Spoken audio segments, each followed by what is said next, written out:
नमस्कार विद्यार्थियों, आप सभी का बीए सेकेंड ईयर की कक्षा में स्वागत है। राजनीति विज्ञान का पेपर हम पढ़ेंगे। राजनीति विज्ञान के अंतर्गत आपके दो प्रश्न पत्र है।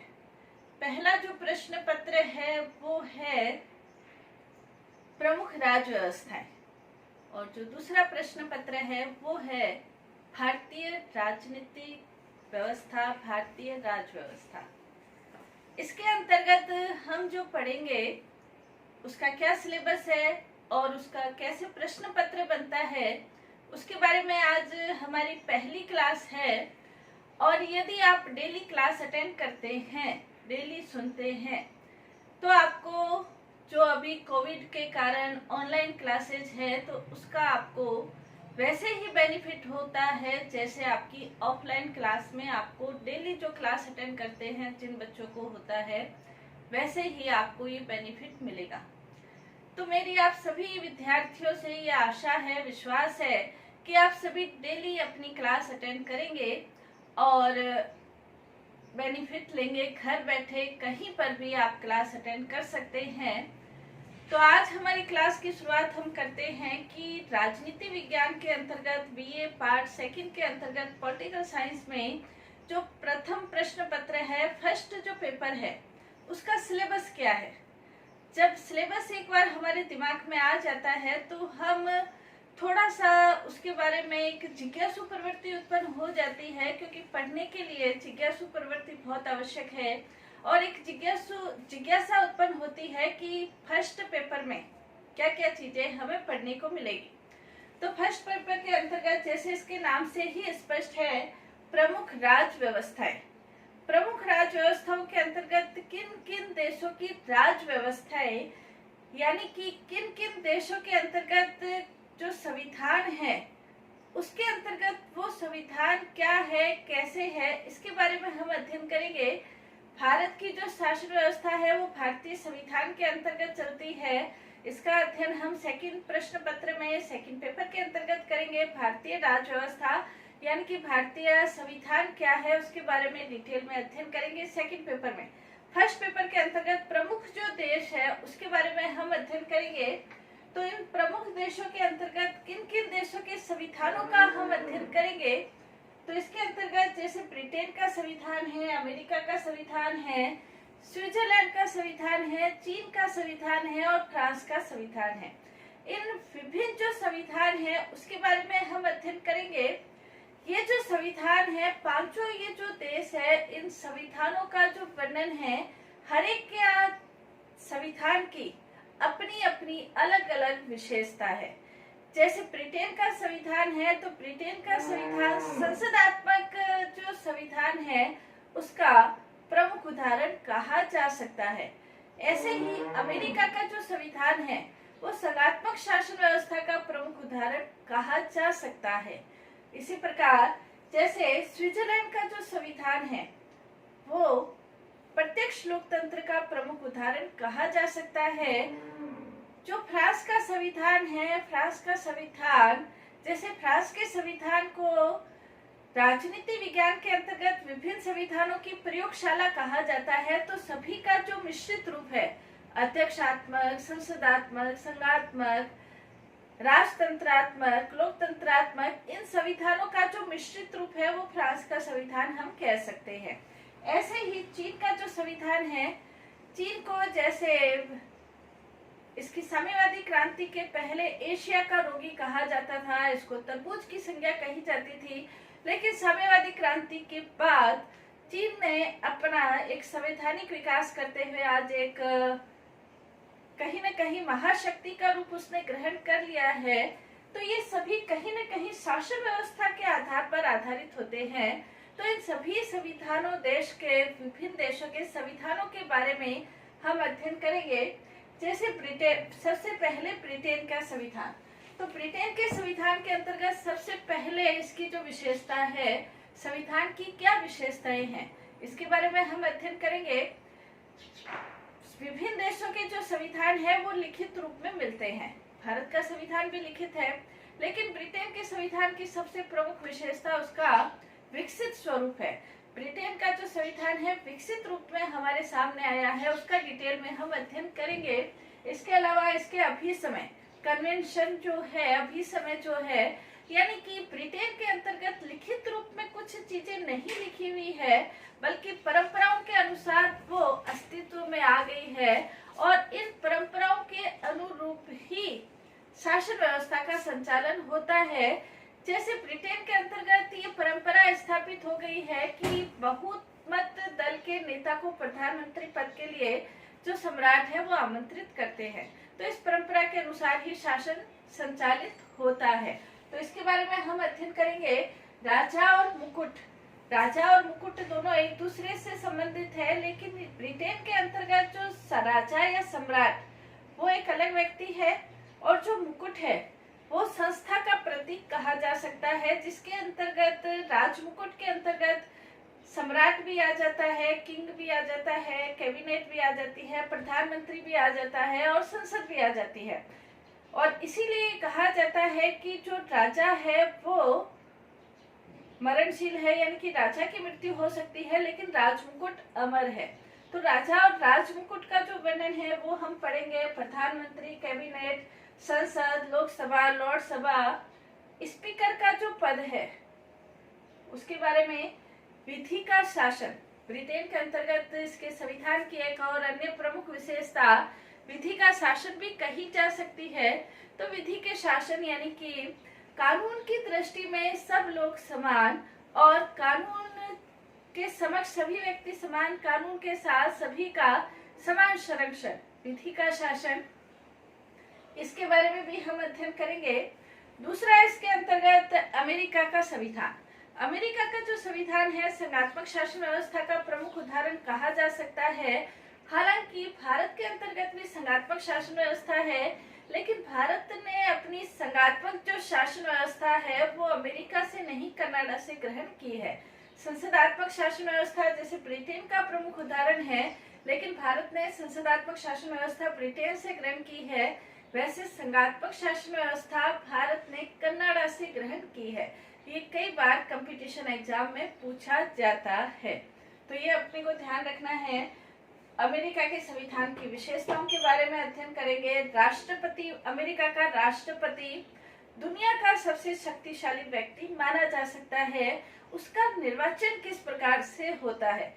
अमेरिका का जब संविधान बना था, संविधान निर्माता ये चाहते थे कि दल के दलदल से दूर रहते हुए राष्ट्रपति का चुनाव किया जाए।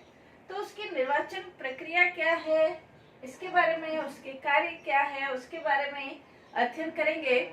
साथ ही साथ अमेरिका के संविधान की एक और विशेषता है शक्ति पृथक्करण, पावर सेपरेशन। शक्ति पृथक्करण जो है यानी कि शासन के जो तीन अंग है, कार्यपालिका, व्यवस्थापिका और न्यायपालिका, शासन के तीनों अंगों के पास अलग अलग शक्तियां, कार्यपालिका अपना कार्य करे, व्यवस्थापिका अपना कार्य करे, न्यायपालिका अपना कार्य करे।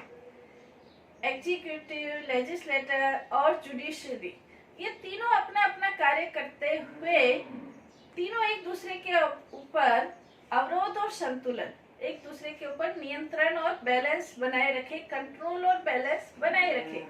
इसके बारे में हम अध्ययन करेंगे। इसकी संघीय व्यवस्था, न्यायिक पुनरावलोकन, जुडिशियल रिव्यू है, उसके बारे में भी हम अध्ययन करेंगे। अमेरिका की शासन व्यवस्था की प्रमुख विशेषता मानी जा सकती है न्यायिक पुनरावलोकन। जैसे मुनरो ने ये कहा था कि शासन व्यवस्था के ऊपर नियंत्रण करने का दायित्व सर्वोच्च न्यायालय को सौंपना अमेरिकी शासन व्यवस्था की प्रमुख देन दुनिया को कही जा सकती है। तो इसके बारे में हम अध्ययन करेंगे। सीनेट जो अमेरिका के संसद का उच्च सदन है, सीनेट जो उच्च सदन है दुनिया का सबसे शक्तिशाली उच्च सदन माना जा सकता है। उसका क्या महत्व है, इसके बारे में भी हम अध्ययन करेंगे। दलीय व्यवस्था के बारे में अध्ययन करेंगे। यूनिट 3 के अंतर्गत स्विट्जरलैंड के बारे में, स्विट्जरलैंड के संविधान के बारे में अध्ययन करेंगे। हालांकि दुनिया के अंतर्गत स्विट्जरलैंड एक बहुत छोटा सा देश माना जाता है, लेकिन प्रत्यक्ष लोकतंत्र के हिसाब से राजनीति विज्ञान के विद्यार्थियों के लिए, पॉलिटिकल साइंस के स्टूडेंट के लिए ये बहुत ज्यादा महत्वपूर्ण है। लोकतंत्र के दो रूप हम सभी जानते हैं, प्रत्यक्ष लोकतंत्र और अप्रत्यक्ष लोकतंत्र, डायरेक्ट डेमोक्रेसी, इनडायरेक्ट डेमोक्रेसी। दो रूप हम अच्छी तरह से जानते हैं। स्विट्जरलैंड के अंतर्गत प्रत्यक्ष लोकतंत्र के जो साधन हैं उसके अनुसार शासन व्यवस्था को संचालित किया जाता है, जिसके अंतर्गत हम देख सकते हैं कि प्रारंभिक सभाएं, इसके अंतर्गत जो वयस्क नागरिक है वो प्रत्यक्ष रूप से शासन कार्यों में भाग लेते हैं।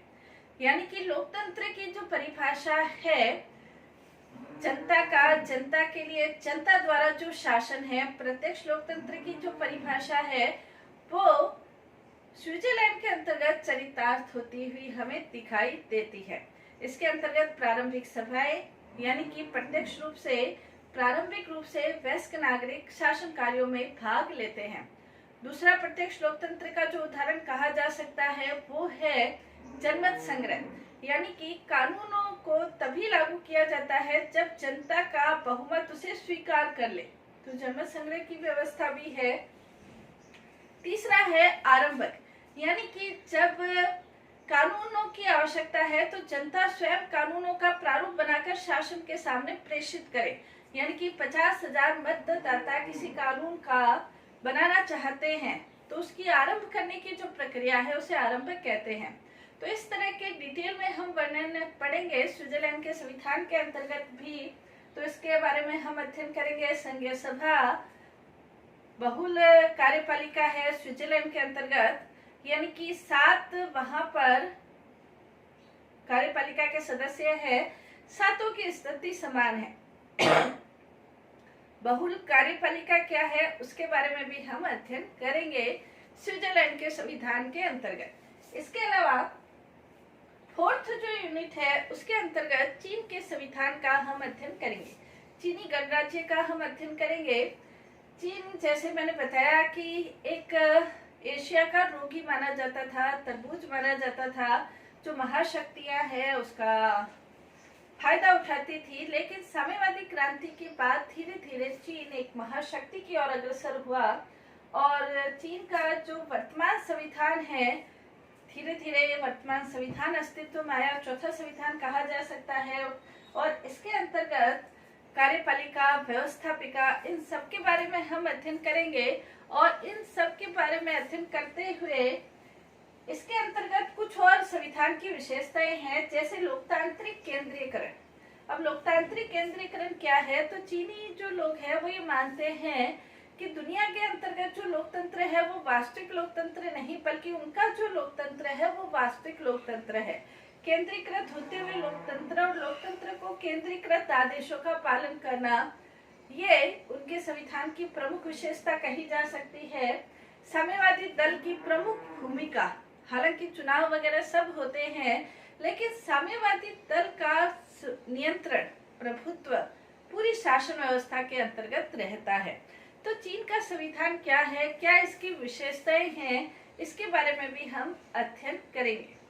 इसके अलावा 5वीं जो यूनिट है, 5th जो यूनिट है, वो फ्रांस के संविधान के बारे में अध्ययन करेंगे।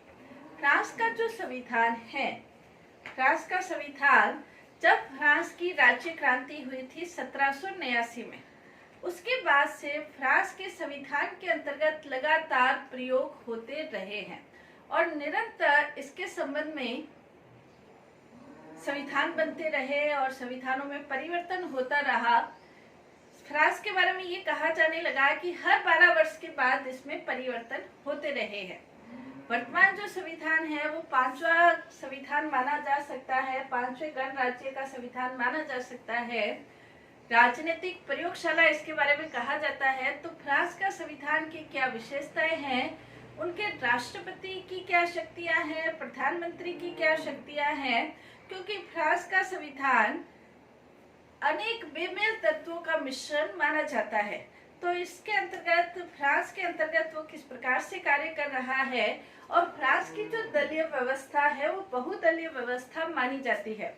तो ये बहुदलीय व्यवस्था अपना किस प्रकार से कार्य कर रही है। और इसके अलावा फ्रांस के अंतर्गत एक और महत्वपूर्ण विशेषता इसकी प्रशासकीय विधि, यानी कि प्रशासनिक अधिकारियों के द्वारा जो अपराध किए जाते हैं उसके लिए एक अलग से विधि है। तो उसके बारे में क्या व्यवस्थाएं हैं, क्या अध्ययन किया जाता है, इन सब के बारे में हम अध्ययन करेंगे। तो ये जो यूनिट है, 5 यूनिट, इसके बारे में हम अध्ययन करेंगे। और अगर आप डेली क्लास अटेंड करते हैं तो आपको ये 5 संविधान बहुत अच्छी तरह से आपको समझ आएंगे। तो मेरी आशा है कि आपको सिलेबस फर्स्ट पेपर का समझ आया होगा। सेकंड पेपर का सिलेबस हम नेक्स्ट क्लास में इसकी चर्चा करेंगे। धन्यवाद।